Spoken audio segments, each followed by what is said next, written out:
Hello dear students, welcome to Surmount classes. जैसा कि आप लोगों को पता है, हम लोग क्लास 10th का मैथ कर रहे हैं और जिसमें हमने चैप्टर 3 के सभी मेथड स्टडी कर लिए हैं। उसके बाद हम चैप्टर को इनिशियल रूप से स्टार्ट करेंगे। अब जो इसमें छोटे छोटे क्वेश्चन हैं उन सभी को लगाते हुए जाएंगे।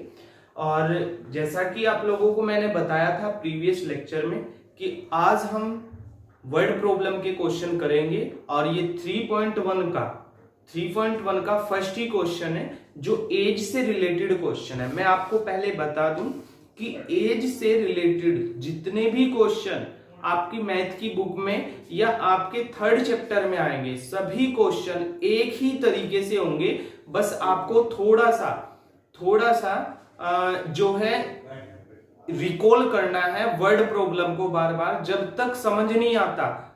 एक्चुअली वर्ड प्रॉब्लम में होता क्या है, वर्ड प्रॉब्लम के अंदर ही आंसर होता है। वर्ड प्रॉब्लम इजी होती है लेकिन बच्चा सोचता है बहुत हार्ड है यार, बहुत हार्ड है।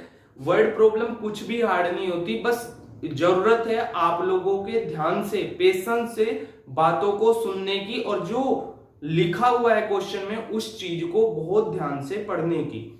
ठीक है, अब आइए चलो देखते हैं कि लाइन बाय लाइन इस क्वेश्चन को कैसे करते हैं।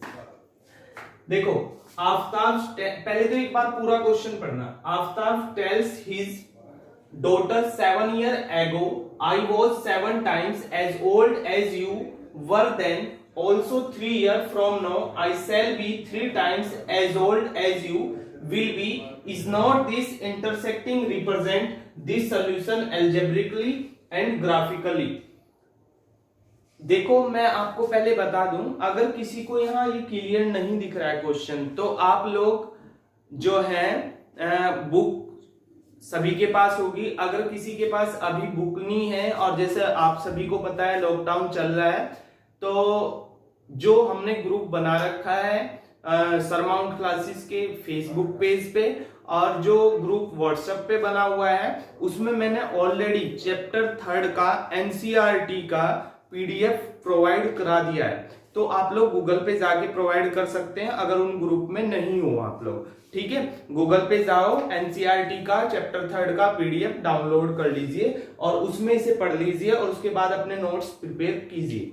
ठीक है, खैर अभी राइट डाउन कोई नहीं करेगा, ध्यान से समझना मैं कैसे समझाऊंगा इस क्वेश्चन को। हर क्वेश्चन ऐसा ही होगा, वर्ड प्रॉब्लम में जितने भी एज के क्वेश्चन आएंगे A to Z ऐसे होंगे। देखो, आफ्ताब टेल्स हिज डॉटर। अच्छा, इस क्वेश्चन में ये नहीं पता चला कि निकालना क्या है, और आप लोगों को पता होगा कि लेट करना पड़ता है वर्ड प्रॉब्लम में। देखो, ये तो थोड़ा सा एल्जेब्रिकली और ग्राफिकली मेथड बोल दिया कि इसे रिप्रेजेंट करो। मैं आपको बता दूं, एज का कोई भी क्वेश्चन हो उसमें आपको प्रेजेंट एज ही लेट करनी होती है ऑलवेज। याद रखना, एज से रिलेटेड कोई भी क्वेश्चन आएगा और उसमें आपको एज निकालनी है। अगर ये बात समझ में आ गई तो ऑलवेज आप जो लेट करोगे वो प्रेजेंट एज लेट करोगे।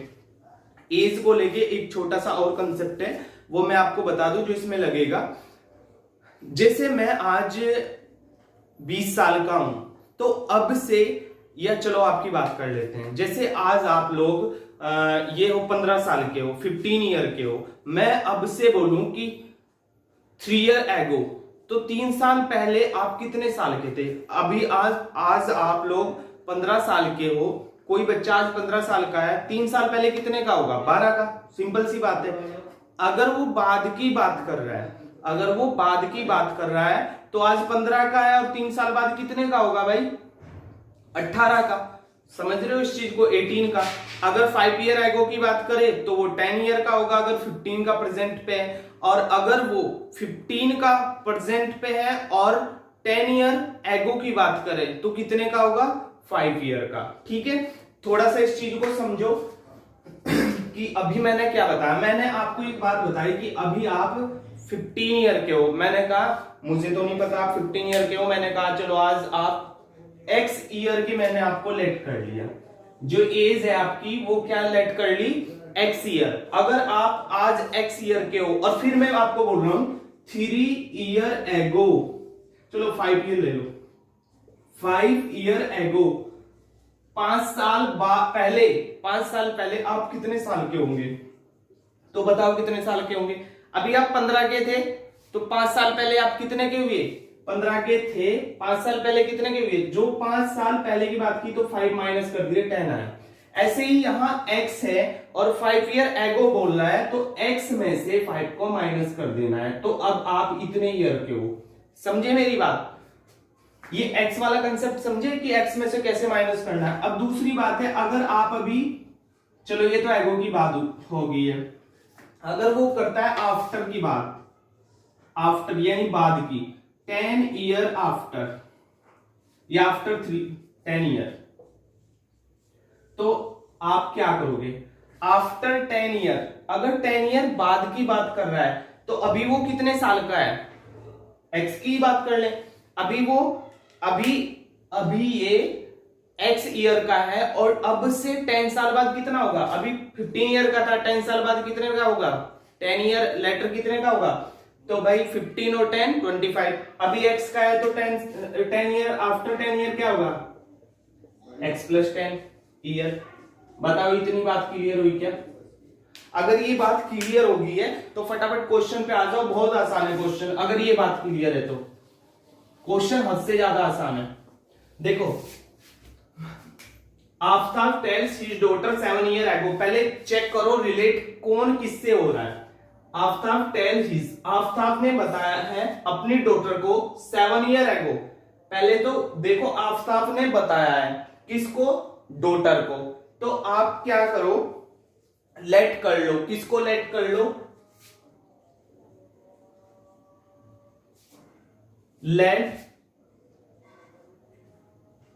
आफ्ताब एज, आफ्ताब एज नहीं, अभी तो बताया है Aftab present age, Aftab present age कितनी है बताओ, अभी लेट करने के लिए बोला तो x ईयर लेट कर ली हमने, हमारी मर्जी है y लेट कर लो। अब इसकी इतनी है तो आफ्ताब, ये भी लेट ही कर रहे हैं, ठीक है, आफ्ताब डॉटर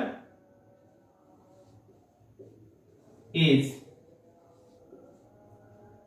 भाई अगर किसी को क्लियर नहीं दिख रहा होगा, क्वालिटी में वर्ड प्रॉब्लम है, वैसे मैं पूरा कोशिश करूंगा, बता देना मुझे जहां पर इश्यू होगा इसमें, लेकिन आप लोग एनसीईआरटी की बुक जरूर रखें अपने पास, और अदरवाइज मैं बोल भी रहा हूं तो जिसे जो वर्ड क्लियर नहीं दिख रहा होगा तो वो जो मैं बोल रहा हूं उसे लिख ले।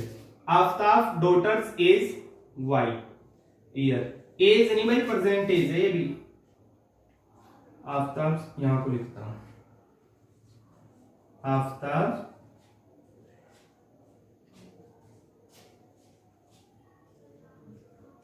Daughter present as,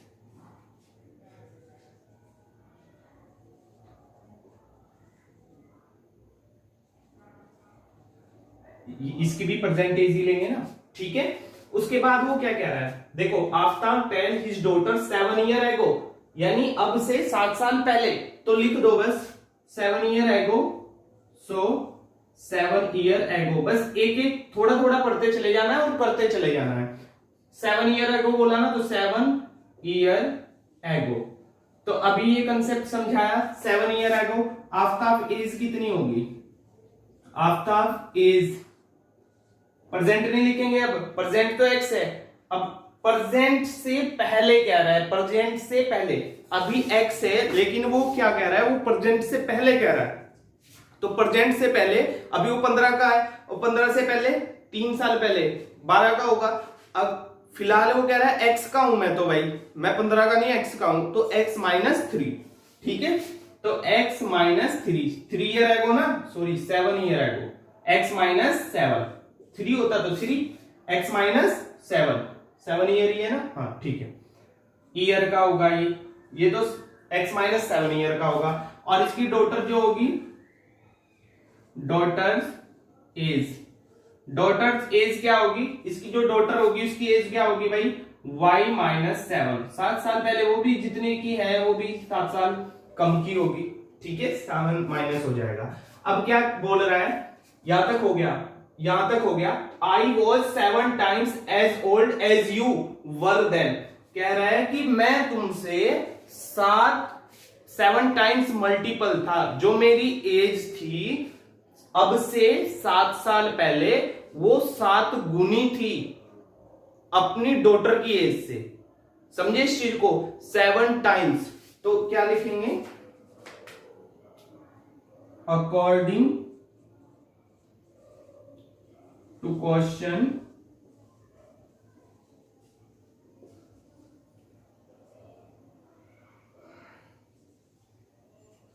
relate. अच्छा, आप सिंपल सा, ये स्टेटमेंट लिखने में थोड़ी सी प्रॉब्लम होती है बच्चे को।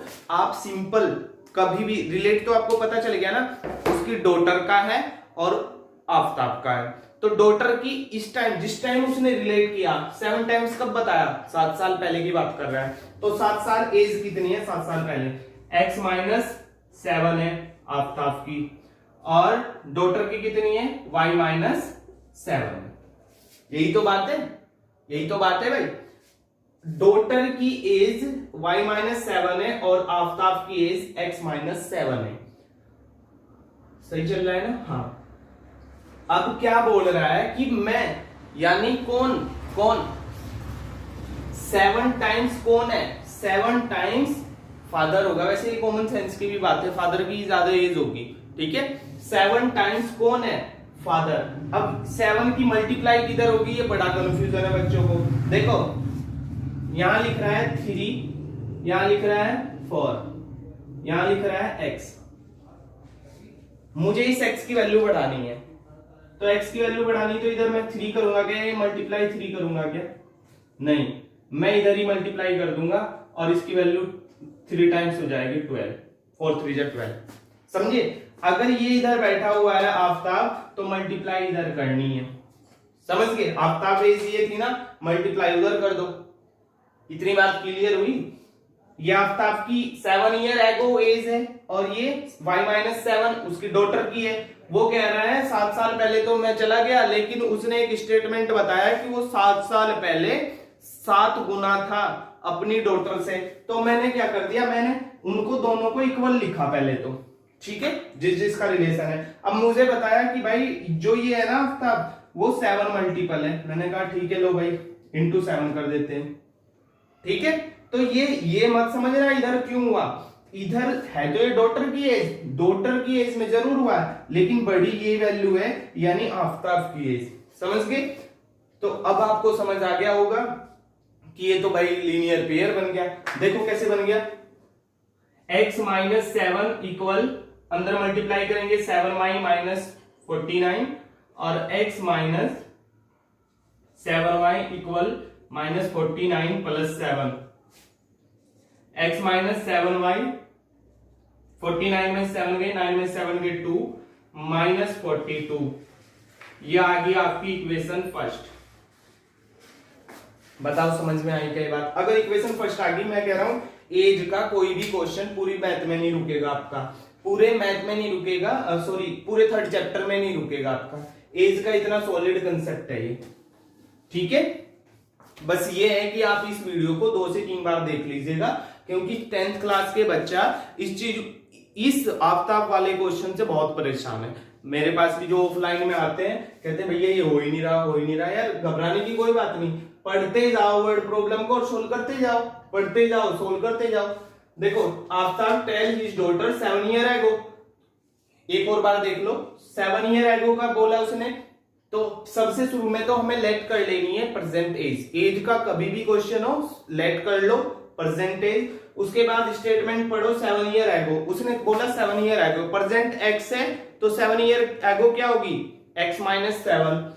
अब बोल रहा है I was 7 times as old, कह रहा है कि मैं यानी आफताब 7 मल्टीपल था, आफताब 7 मल्टीपल था किसका, डॉटर का।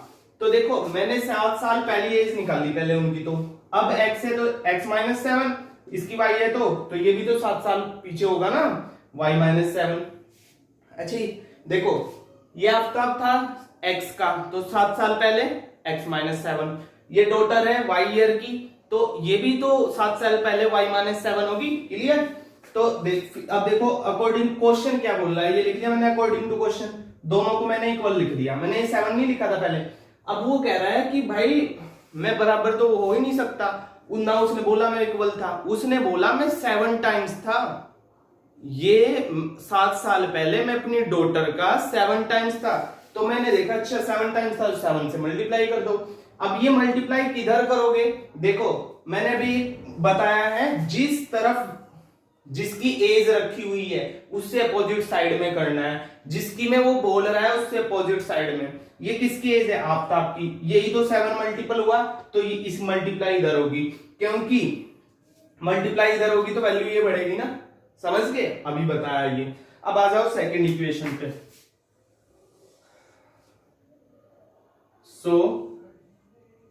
तो देखो यहां तक हो गया। ऑल्सो 3 ईयर फ्रॉम नो, कह रहा है कि अब से 3 साल बाद, 3 ईयर फ्रॉम नो, अब से 3 साल बाद, फ्यूचर की बात कर रहे हैं ना। Also 3 year from now I shall be 3 times. हाँ तो देखो अब से 3 साल बाद, तो फिलहाल अब की किसकी बात हो रही, अब प्रेजेंट यानी, तो 3 ईयर फ्रॉम नो, अब से 3 साल पहले, तो आफ्ताब एज कितनी होगी भाई, आफ्ताब की प्रेजेंट एज कितनी x, और 3 साल बाद कितनी हो जाएगी x प्लस 3 ईयर, ठीक है।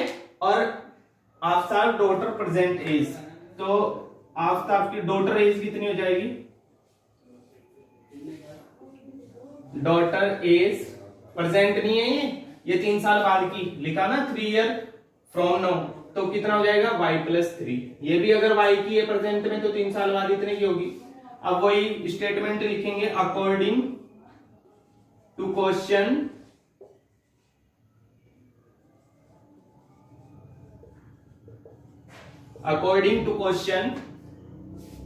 I shall be 3 times as old as you will be, कह रहा है कि मैं 3 टाइम्स हो जाऊंगा इसकी एज का, किसकी एज का, डॉटर की एज का। देखो x plus 3 equal y plus 3, इन दोनों में तो रिलेशन बता, दोनों को इक्वल रख लो पहले तो। अब वो क्या कह रहा है कि आफ्ताब की कौन सी है, ये कह रहा है कि मैं 3 टाइम्स हो जाऊंगा, दोबारा से पढ़ो, also 3 year from now I shall be 3 times, कह रहा है कि मैं 3 टाइम्स हो जाऊंगा एज ओल्ड एज यू, तो ये सॉरी यानी ये वाली एज 3 टाइम्स हो जाएगी, यानी मल्टीप्लाई बाय 3, समझ आया। x प्लस 3 इक्वल 3y, ये अंदर मल्टीप्लाई हो जाएगी इसके साथ भी, इसके साथ भी, 3y प्लस 9, और x minus 3y equal 9 minus 3, x minus 3y equal 6, ये इक्वेशन आ गई सेकेंड। आपका आधे से ज्यादा क्वेश्चन हो गया, इसने बोला था दिस सॉल्यूशन अलजेब्रिकली, हो गया, इक्वेशन आ गई। इसका मतलब ये था कि अलजेब्रिकली इक्वेशन देनी है, अब बोल रहा है ग्राफिकली, अब ग्राफ में प्लॉट करना है। अभी इससे प्रीवियस लेक्चर में मैंने आप लोगों को ग्राफ प्लॉट करना ही बताया था, अब इसका और इस इक्वेशन का आपको ग्राफ प्लॉट करना है। हालांकि इसका इंटरसेक्ट पॉइंट नहीं दिखाना, सिर्फ आपको इसका ग्राफ प्लॉट करके दिखाना है। चलो मैं ही दिखा देता हूं फटाफट आप लोगों को graph plot. x minus 3y equal 6, लिख लो मैं इसको, x माइनस 3y इक्वल 6,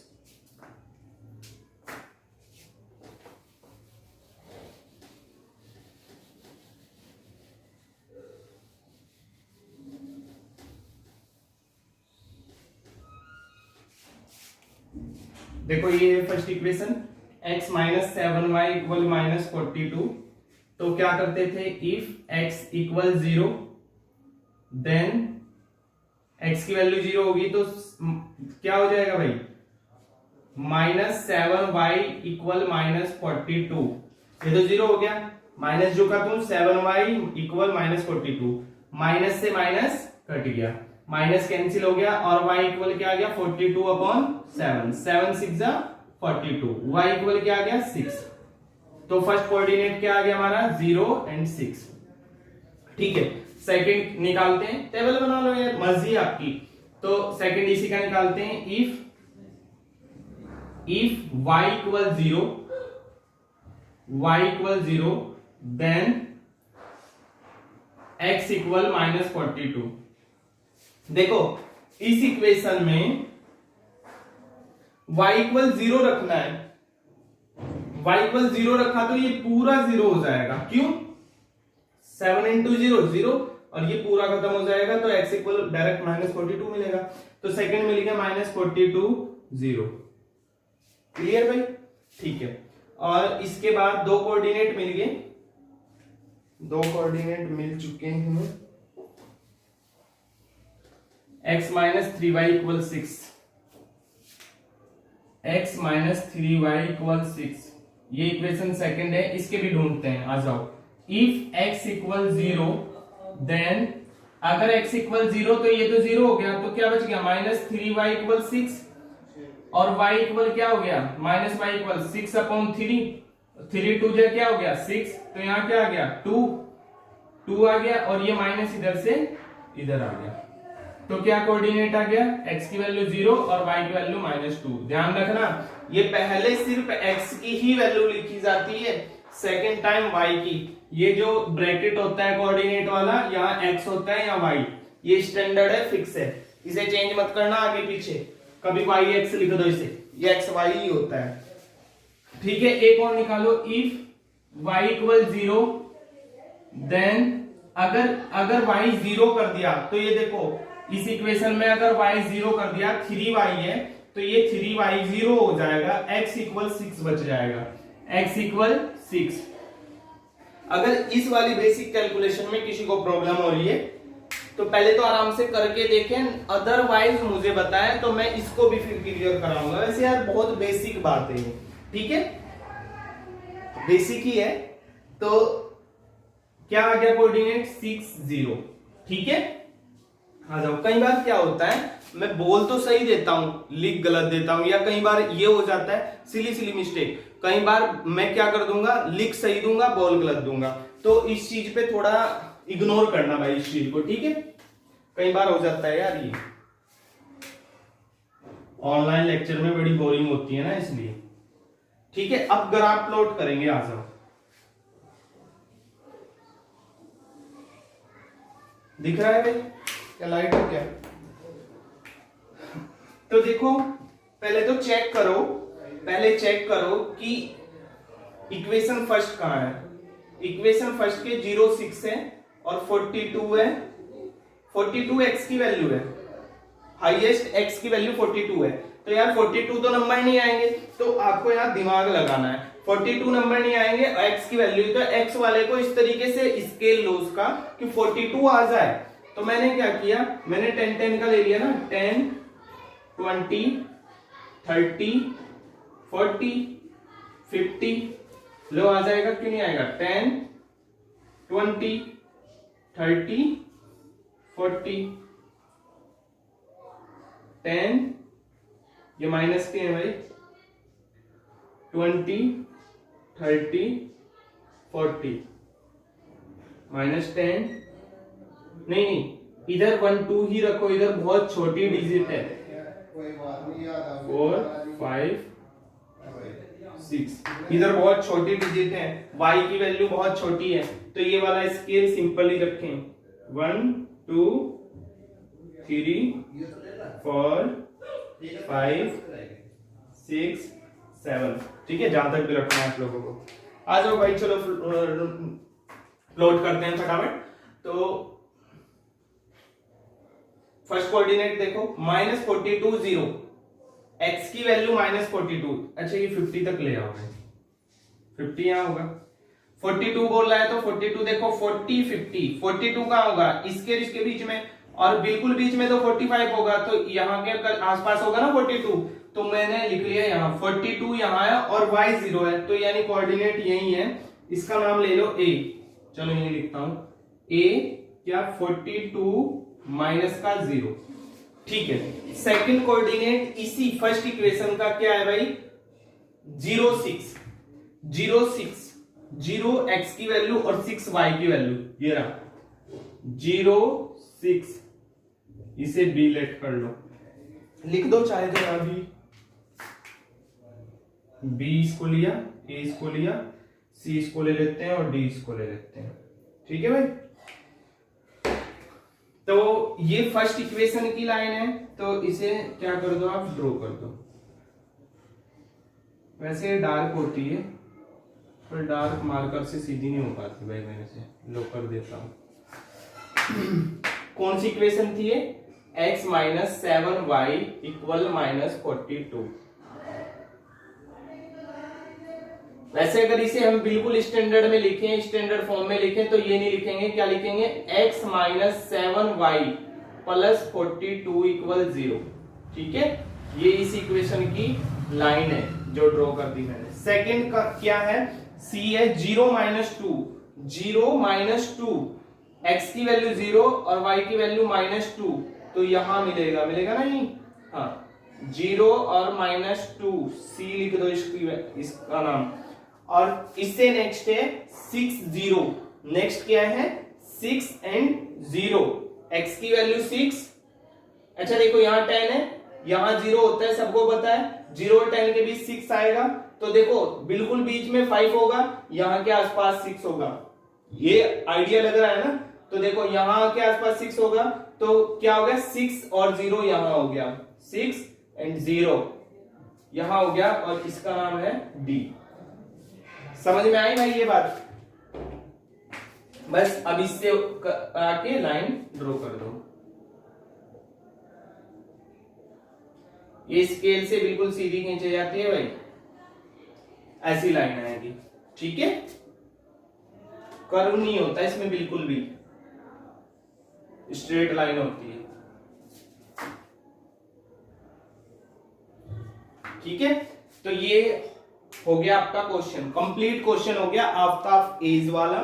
और ये क्वेश्चन अकेला नहीं हुआ, इस क्वेश्चन से एज से रिलेटेड जितने भी क्वेश्चन है, इस क्वेश्चन के करने के बाद अगर ये आपको कॉन्सेप्ट क्लियर हो गया, तो आप उन्हें भी करके देखो। एज के जितने भी थर्ड चैप्टर में जितने भी क्वेश्चन है सारे करके देखो, हो जाएंगे अब। ठीक है, होप सो आपको ये सेशन बहुत अच्छा लगा होगा। क्वेश्चन में थोड़ा, इस क्वेश्चन में शुरू में जब स्टार्टिंग में सीखता है क्लास 10th में आगे बच्चा, तो टाइम तो लगता ही है, लेकिन होप सो आपको ये सेशन पसंद आया होगा। Okay, thank you.